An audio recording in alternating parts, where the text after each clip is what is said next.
Magandang gabi po sa inyong lahat. Kumusta na po kayo dyan? Kumusta na po kayo dyan? Ano ba to? Hindi na ako marunong magtagalog Magandang gabi sa lahat ng mga taga-subaybay ng ating munting channel Magandang gabi po sa inyong lahat dyan. At ito naman ang inyong lingkod, Boying Toricampo mula po sa Davao City. Isa pong beginners ng YouTube pero matagal na sa broadcast industry. Try ko lang to kasi first time ko tong first time kasi akong pumasok dito sa YouTube At saka ito-try lang po natin yung mga expose ni Miss Maharlika tungkol po dito sa nangyaring kaganapan, lalong-lalo na sa interview ni First Lady Lisa Marcos ni Tunying, ni Katunying doon sa kanyang episodes. So dito sa channel ni Miss Maharlika nagsalita ito at saka pinarating sa taong bayan kung ano ba ito talaga si Lisa, kasi nagumpisa po ito noong nakarang araw nung pumutok ang mga balita pagka lumabas na doon sa sa interview ni Katunying si First Lady Lisa Marcos. Isa sa mga binitawan niyang salita yung bad shot na raw si BP Sara sa kanya. Maraming nagre-react doon, hindi lang mga Pilipino, may mga foreigner din. At lalong-lalo na yung mga political analyst, at kini-question, sino ba si Lisa Marcos para sabihan niyang bad shot na sa kanya? Si Inday Sara, si BP Sara, siya po yung pangalawang pinakamataas na opisyal dito sa ating bansa, sa Pilipinas. Pangalawa siya ng kanyang asawa. Siguro hindi naman ni Lisa na nakalimutan niya na elected official pala yan si BP Sara. Nakalimutan niya kasi under niya si President Bongbong Marcos So siguro akala niya siya talagang pinakamataas Pangalawa sa kanya yung kanyang asawa at pangatlo lang si Inday. Under sila lahat sa kanya. Yan, kaya doon nagkagulo. Maraming nagre-react ng mga Pilipino tungkol doon sa mga patutsada ni First Lady Lisa Marcos against kay First Vice President Inday Sara Duterte. So sabi nila parang naiirita, dahil nung nakaraang prayer rally doon sa Davao City, sinabihan ni former President Digong si Bongbong Marcos na bangag. Yung time na yon nandun din si Vice President Inday Sara at nandun din yung kapatid ni Bongbong Marcos na si Senator Amy Marcos. Sabi nga ni Lisa, nagtatawanan, tumatawa pa nung sinasabi sa kanyang ama na na bangag ang kanyang asawa. So masakit para sa kanya, sabi niya. Siguro nangyari lang yung pinagsasabi ng mga Duterte, gawa nga ng hindi naman nila kayang tanggapin yung ginagawa. Unity tapos ganun ang nangyari. Mayroon unity bang ganun? Sisiraan mo yung isang tao? Paano magkaroon ng unity yun? Tapos expected ng si Inday talagang siya prosigido siya na suportahan yung administrasyon ni BBM, ni PBBM mga kapatid, kasi kaparte siya ng administrasyon ni PBBM Yan ang nila yan ang sumpaan nila na magkasama sila sa administrasyon ni BBM. Kaya nga nung binigay sa kanya yung Secretary for Education, tinanggap ni BP Sara. Pero nakita niya kasi doon na may mga balaki doon sa kanilang unity. Isa diyan si First Lady Lisa. Gustong magkaroon ng senaryo, inuudyokan yung pinsan ni Presidente kasi hindi niya type si Inday Sara parang bad shot na talaga sa kanya. Kaya yun, inudyukan niya yun si si Romualdez. Kaya yun, gumagawa ng hindi naman parang hindi kinukonsulta sa unit team kasi magkasama sila eh. Yan ang nangyari. Yan, nag-umpisa namang sinabihan ni Inday na don't be tambaluslos. So, indirect na sinasabi yan doon kay Romualdez na walang kwentang tao yun o itong baluslos. Yan. Doon nagsimula eh. Doon nagsimula kasi ang gusto ni Lisa, sabi nga nila, gusto niyang papalit na presidente yung kapatid niya. Ay yung pinsan ni Bongbong na si Romualdez. Yan ang mahirap. Kasi unity kayo eh. Tapos ganyan, sa ilalim pala may mga naghuhukay para ma-shoot na doon si BP Sara. Kaya yan. Dumistansya si Sara, no? Diyan sa kanila. Kaya hindi na masyadong kaya naging bad shot si Inday kasi ayaw naman niyang makipagsama doon. Ayaw naman sumama doon kay Lisa. Doon naman sumama kay Amy Marcos, yung ate ng asawa niya. Hindi naman magkasundo ito si Lisa at saka si Senator Amy Marcos eh. Paano ba mangyari yun? Sabi nga sa Bisaya, maldita ni si First Lady, no? Maldita, under Bisaya yung kanyang asawa. Sabi nila, totoo naman siguro kasi nakalimutan niya na First Lady lang pala siya. Wala pala siyang posisyon para pagsabihan si BP Sara na bad shot siya sa akin. Yan. Ayan ha. Meron tayong reaction video na gagawin tungkol po dito sa mga parating na mga message ni Miss Maharlika sa kanyang channel. So, si Miss Maharlika, maraming alam kasi magkaibigan itong si First Lady Lisa at saka si PBBM. Isa ito sila sa mga tumulong nung nakasagsagan ng eleksyon. At saka, ewan ko kung ito bang si Madam Maharlika, ito ba isang OFW, at isa ito sa mga voluntaryo na tumulong sa Marcos administration, sa kang BBM, nung panahon ng eleksyon. So yan, magkasama at magkakilala at magkaibigan yan sila. So, anong nangyari? Siguro, hindi nila hindi nila gusto yung ugali ni Lisa kasi parang parang plastic eh. Mahirap to kasi tag-init eh. Baka matunaw itong First Lady natin. Wala na, hindi na bad shot si Inday sa kanya. Pakinggan natin si Miss Maharlika tungkol dyan sa mga pinagsasabi niya dito kang First Lady Lisa. Anong tawag niya rito? Ahas. Lisa Ahas. Lisa Ahas ang tawag niya rito sa First Lady. Yan namang isa, si President Bongbong Kuting.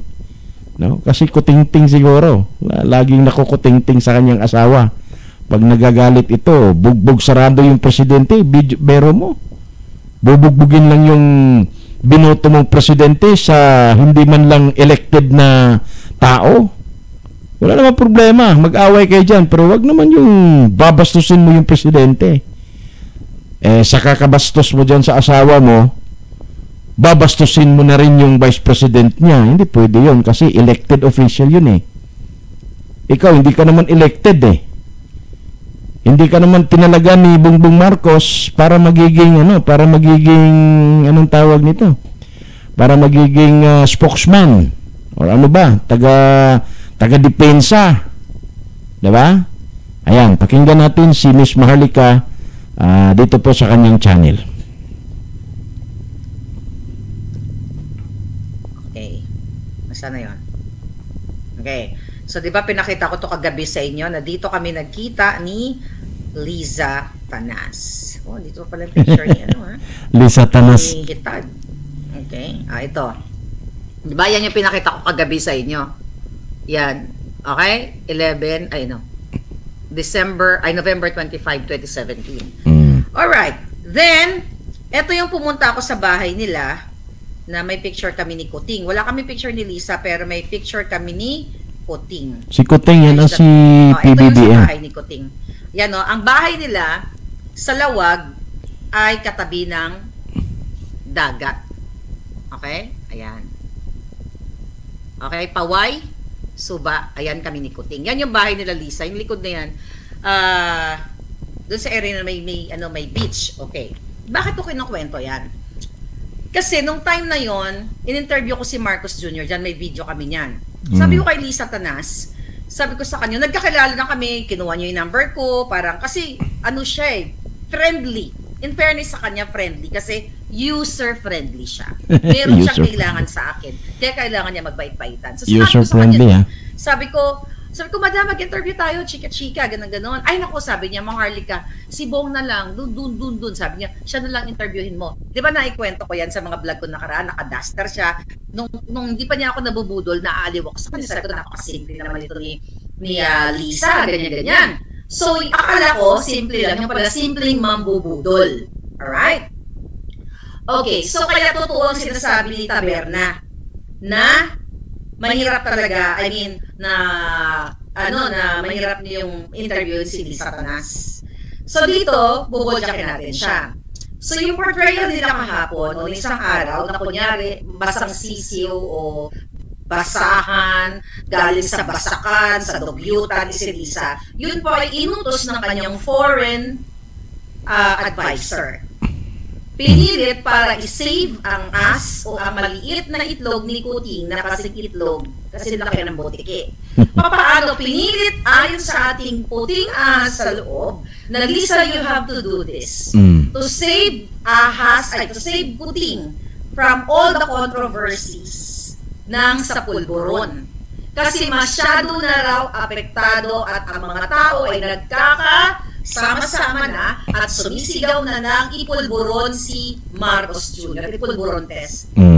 Nagsalita na halos sa drug test po yun, yung pulburon test. Kaya no wonder during the time na nag-interview ni Taerna, paulit-ulit na sinasabi ni Lisa na nasasaktan siya kay Sarah. Sinabi niya, I'm kind to her, ano daw, yung kanilang slogan na sama-sama tayong babangon muli. Tapos, si Inday umaten doon sa maisog at sinabi ang kanyang asawa ay bangang-dabangag. Actually, talagang naapektuhan sila. Ulitin natin. Hindi man nagpapa-interview yung bruhang yan, magpanggap na paiyok-iyok, kita lang ng wheelchair, doon sa Iloilo, yung mga tigulang daw, kawawa, Hindi yan magagaganyan kung hindi siya inutusan ng advisor. Syungayan Okay? So sabihin sa inyo na interview na yun, ayon sa ating source sa loob, mga kababayan, ay pinwersa lang si Lisa na gawin yun, magpanggap na parang basang sisiw, para kalimutan daw natin, makafocus daw, para mawala ang issue ng pulburon, na kung saan yung dokumento na pinakita ko sa inyo at nakarating na sa opisina nila ni Office of the President, Office of the Kuting, Office of the ni Senator Bato, at I hope may imbestigahan na very soon. Okay, yun ang gusto nilang pagtakpan na issue. Kaya, ang advisor nilang syunga, okay, na si Peron, okay, here's the name. Sinabi ko sa inyo dati. Ang advisor na si Peron, ito pa si Peron, dali lang Okay. Okay, yung advisor niya si Peron, mga palangga. Okay, si Peron. Okay, yung kanyang foreign advisor. Huwag na natin pangalanan ng kanyang first name. Okay? Basta advisor Peron. Pwedeng Evita Peron, basta Peron. Nasabi, at yung majoritas. Okay, sabi gawin mo to, you have to do it para mailigtas si Kuting dahil sobrang nagagalit na yung tao. So dapat makafocus ang atensyon sa paawa effect. Kaso, ang nangyari, hindi ganun. Lalong bumagsak, lumubog si Marcos Jr. at si Lisa dahil kahit isa lang na si Lisa na mukhang galing kaliligo, kakaakyat lang from the tubugan sa Carabao, nagmukha siyang lalong syunga, manloloko, mambubudol, sinungaling. Then, 3 hours ago, nagsalita si Taerna ng kanyang drama-drama. Okay, sabi ni Erna, ayan, appreciation post daw. Mula pa noong 2022, nag-request na ako na ma-interview si First Lady Ahas. Ilang beses na nag-schedule, subalit hindi rin natuloy dahil sa sobrang pagka-busy ng First Lady, nagtyaga lang ng nagtyaga. Hanggang isang araw noong nakarang buwan, nakatanggap ako ng mensahe na may schedule ulit ako pero hindi naman ako masyadong umasa. Okay? Sabi ko nga sa Outbox Media na siyang producer ng aking digital show, hindi pa rin ito sigurado. Hindi nangyari. Actually, when I got a message alert from Miss Jelly, ito yung sekretarya ni Lisa, in the morning of April 12, I assumed that it was to inform me that the interview would be canceled again. Noon pala. Tuloy na tuloy na. Ayun, sabi niya. Finally, it took us 2 years to interview Lisa Tanas. To her credit, she did not even ask for questions in advance.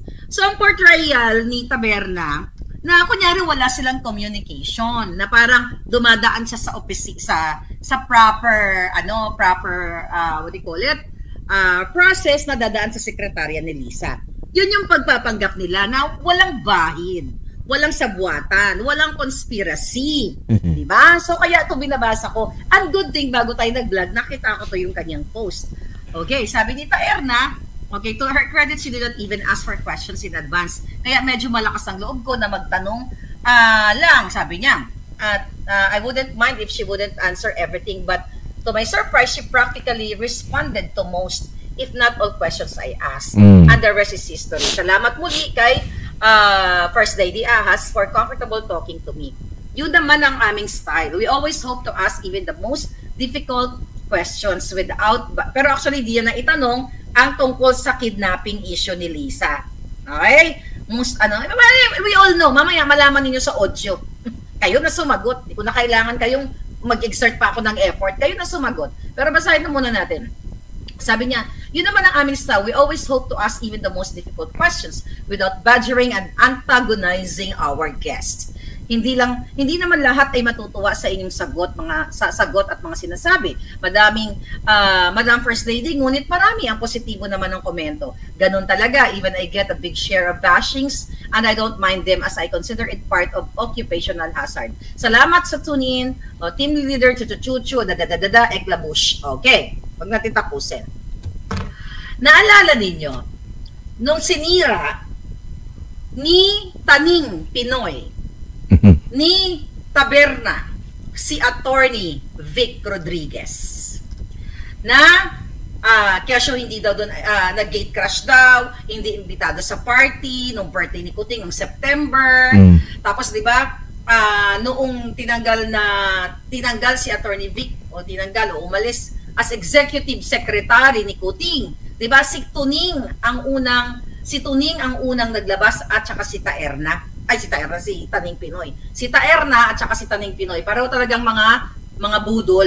Alright, ngayon, nabudol pa nga kayo, di ba? Sila ang bidabidahan, nawala na si Vic, tapos lumabas yung mga balita na from executive secretary, gagawin na lang si Attorney Vic ng chief of staff.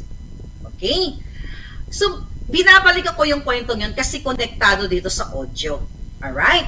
So, ang drama ni Liza, doon sa kanyang dugyot na interview, wala siyang pakialam, wala siyang para sa sabayan, chuchu-chuchu, you know that already. At based sa post ni Taberna, dumaan pa siya sa secretary, pero lingid sa kalaman ng taong bayan, sila pong dalawa ay nag-I love you-han. Nag-I love you. Eto na. Okay?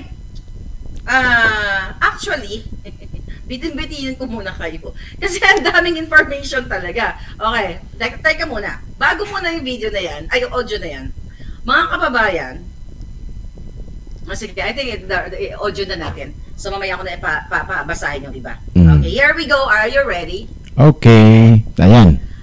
Lingid sa inyong kaalaman, nung tinrabaho ni Lisa Tanas, natanggalin si Attorney Vic Rodriguez, tanggalin sa pwesto, gawa ng kwento, di ba? Na kasi si Attorney Vic ay may mga anomalya, may graft and corruption, pero hanggang ngayon ay wala naman silang ginawang kaso. Kahit naman ang tanim kaso, hindi nila ginawa. Yan. Ano ba yun?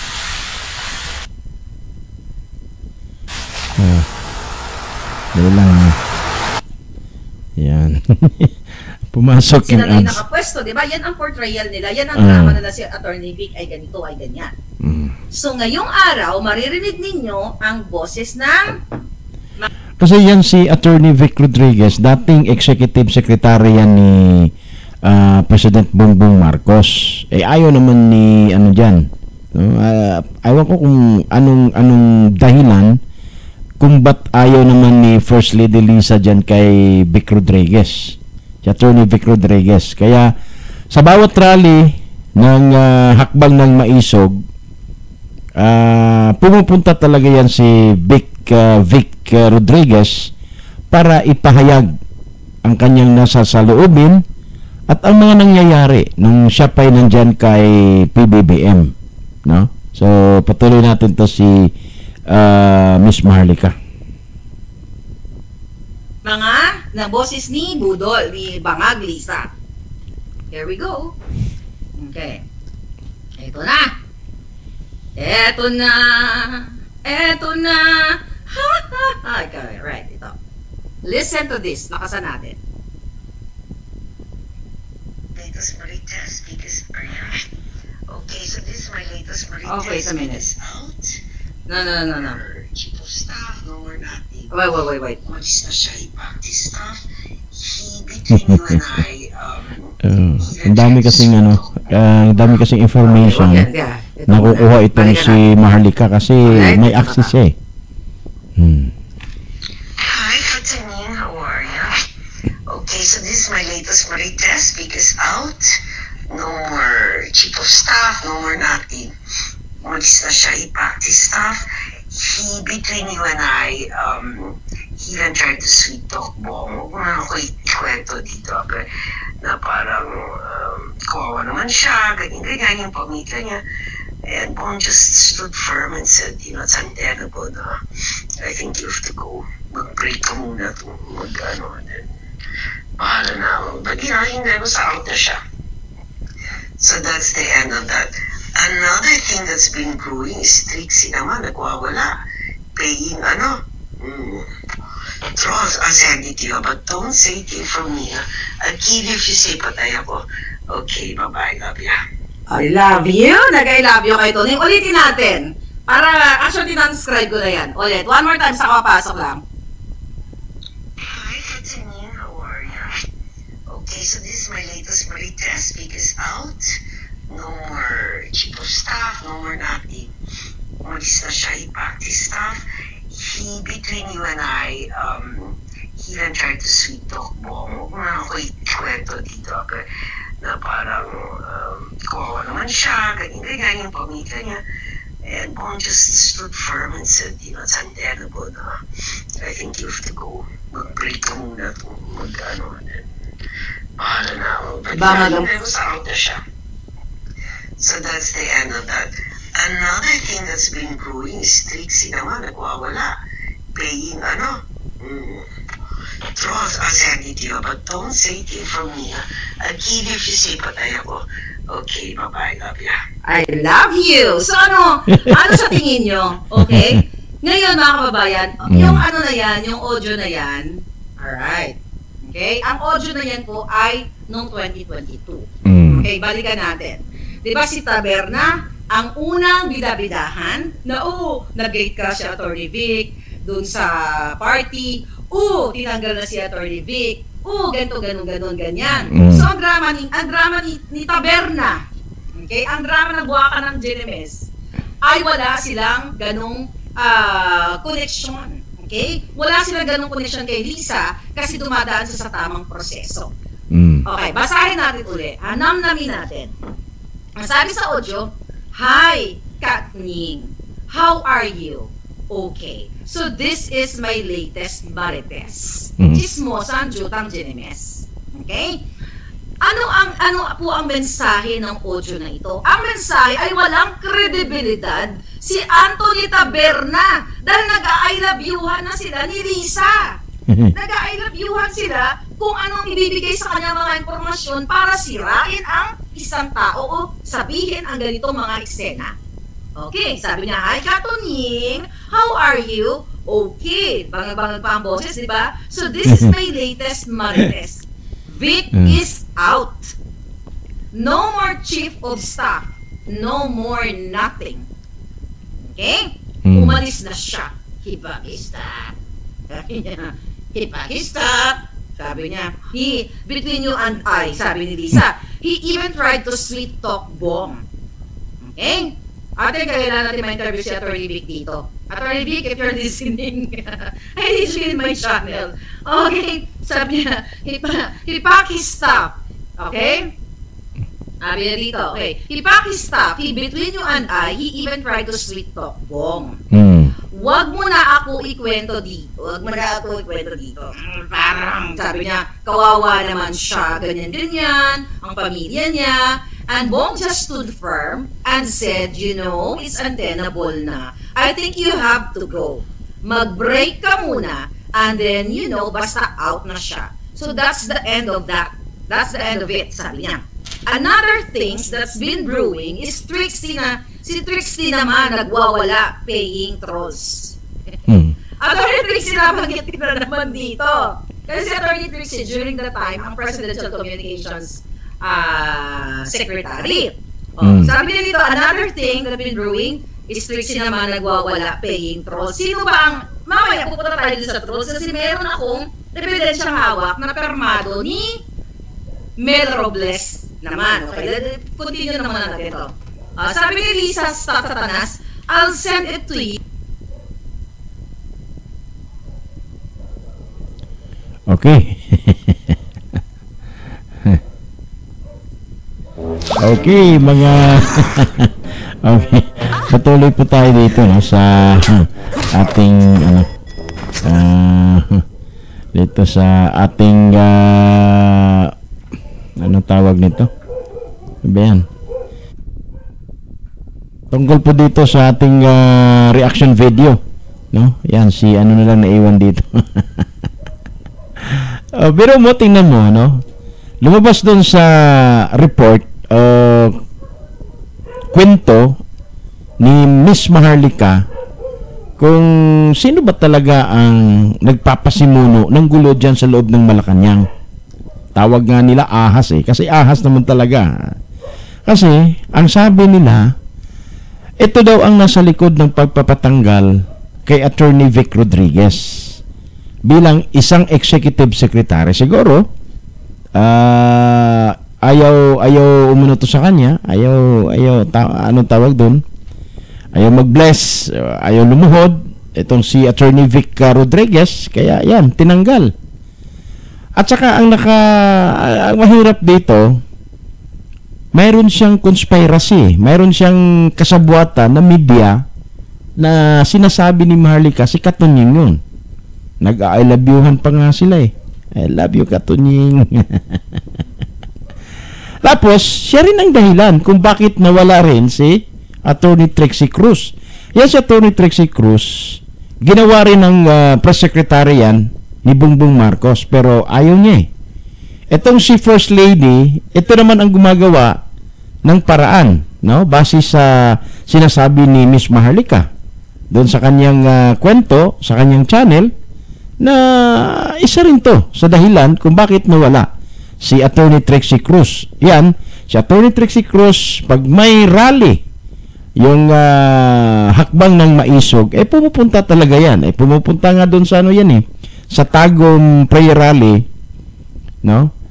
Hindi lang siya nagsalita kasi ang pinagpapasalita doon si Congressman Alvarez, no, si Inchong, ano ba yun? Si yung congressman at saka si Duterte, yung dalawang Duterte, si Mayor Basti at saka si former President Duterte. Yan lang ang nagsasalita doon. At saka si Attorney Vic Rodriguez, no? So, yan ang nangyari dyan sa Malacanang. Yan. So, siguro, hindi niya kayang ipin down. Gusto siguro niyang siraan si BP Sara, no? Gusto niyang siraan. Kaya nangyari, Ito kasi magpapa-interview lang ito pag may mga ayaw niya yung mga tao sa kanyang paligid. Ito ang sisiraan niya, Vice President, hindi naman kinaya nila kahit anong sira doon sa ano ba 'yon, yung Peace and Order Fund doon sa DepEd. Ayan, di ba? Nakarating 'yon kasi ginamit din niya yun si Speaker si Speaker Romualdez, no? Siguro maraming nagdududa na ang nasa likod noong lahat ng mga atake kay BP Sara itong si Lisa Marcos. Ito gumagawa ng tingnan niyo yung nila ni BP Sara at saka President Bongbong Marcos, di ba? Maganda yung kanilang samahan. Ito lang si First Lady. Parang ayaw na talaga kay BP Sara. Di ba? Siguro dapat i-recall. Baka wala namang isip itong First Lady na to eh. Dapat alalahanin niya, dapat maalala niya kung anong kontribusyon sa mga Duterte at kay Inday Sara, no? Sa pagkapanalo ng kanyang mister. Kaya nagiging First Lady siya. Si Inday ang dahilan bakit nagiging First Lady ka eh. Kasi si Inday din ang dahilan bakit naging presidente si Bongbong Marcos.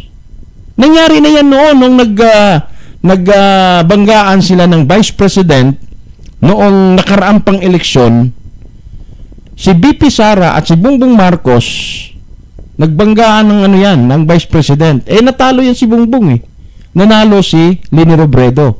Umapila yan sila sa COMELEC, natalo pa rin. Kaya lang ginagawa, nakipag-ayos sila doon kay Sara, no? Nakipag-negotiate sila roon kay Sara Duterte.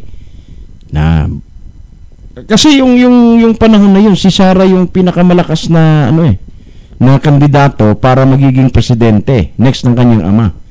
Pero ang ng grupo ni Bongbong Marcos matanda na siya, minsan lang dumating sa kanya yung si Inday, bata pa, pwede pang maging presidente, kung ibigay niya ngayon, samahan siya. Kaya nagkaroon ng unity. Parang hindi naalala ni Lisa Marcos yan para pagsabihan niya si Inday na bad shot. Sino bang may malaking contribution para magiging First Lady ka dyan sa Malacanang? Diba si Inday Sara? Kasi ang kampanya ni Inday, Visayas at saka Mindanao Nagkakampanya siya through Visayan o Cebuano language. Visayas, pagdating sa Mindanao, marami ding mga Bisaya. So, ibig sabihin, malaki ang kontribusyon ni Sara Duterte sa pagkapanalo ni Bongbong Marcos. Kaya unity. Diba? Tapos ganyan ang gagawin nila sa ating Vice Presidente. Hindi nyo naman kung naalala ilang issue ang binato doon kay BP pero wala talaga. Ang masakit dyan, si Vice President Sara Duterte, halintulad siya kay Vice President Robredo. Bakit mo naman parehas doon kay BP Robredo si BP Sara? Diba? Wala namang ginagawa sa administration. Naging secretary siya ng Department of Education. Nagtrabaho siya under the leadership of her husband. Diba? Ni Lisa. Diba? So, ilalim sa pamamahala ng kanyang asawa, nagtatrabaho si Inday. Iba yung kay BP Robredo. Kinuha ng cabinet member yun ni former President Rodrigo Duterte. Ginawa siyang Secretary for Urban Poor, Housing and Urban Poor. Siya ang secretary doon.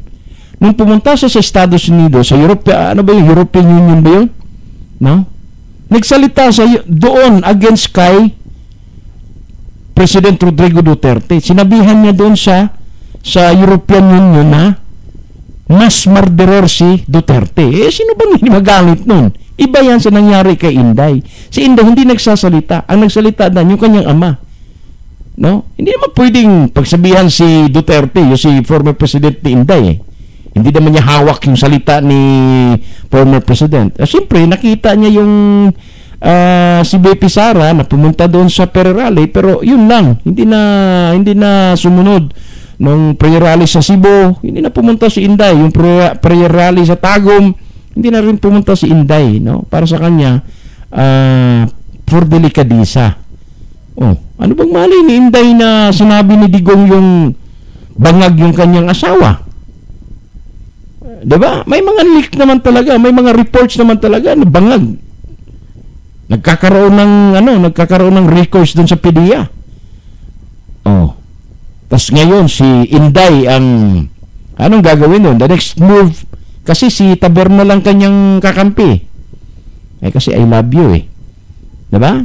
Si Taberna kanyang inuutusan para sirain, no?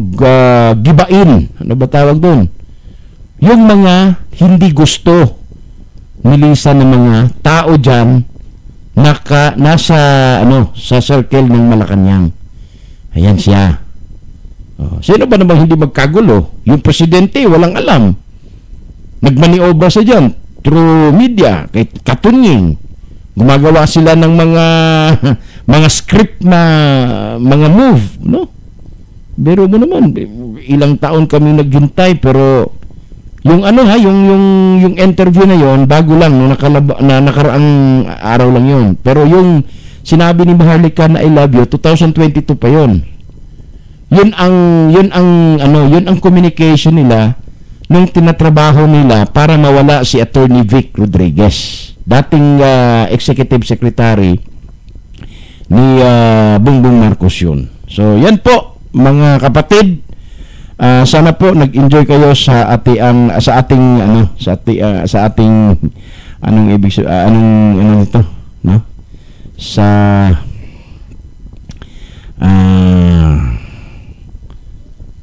ano ba yan? Teka lang ha.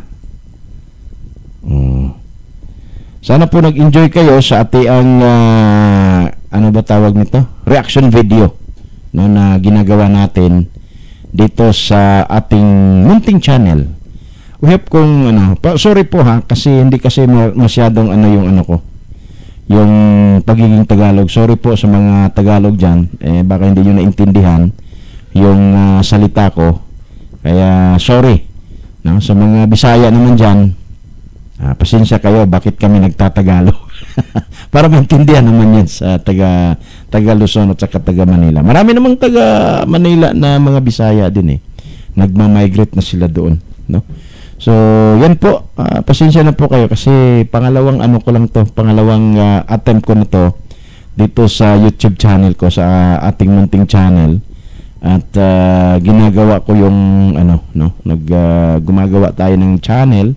At saka tinatry natin kahit na palpak tayo siguro or hindi tayo fluent dyan sa pagsasalita ng Tagalog, pero nagtatry tayo para magkaroon tayo ng communication at magkaintindihan tayo dito sa ating munting channel. Kaya po na mag-subscribe kayo, i-like nyo ang like button at mag-subscribe kayo sa ating channel para po makatulong kayo dito sa pag-grow, no? Hayaan nyo, mag-aral po ako ng Tagalog para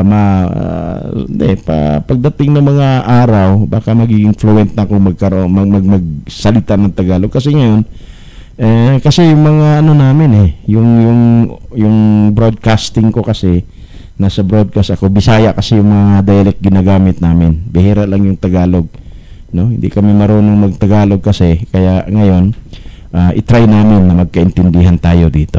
Okay, so magandang gabi, maraming salamat sa inyong pakikinig dito sa ating munting channel. Paki-like lang po at subscribe dito sa ating munting channel sa Castigo Mindanao News Update. Magandang gabi po, ito po si Boyeng Toricampo. Magandang gabi, bayan.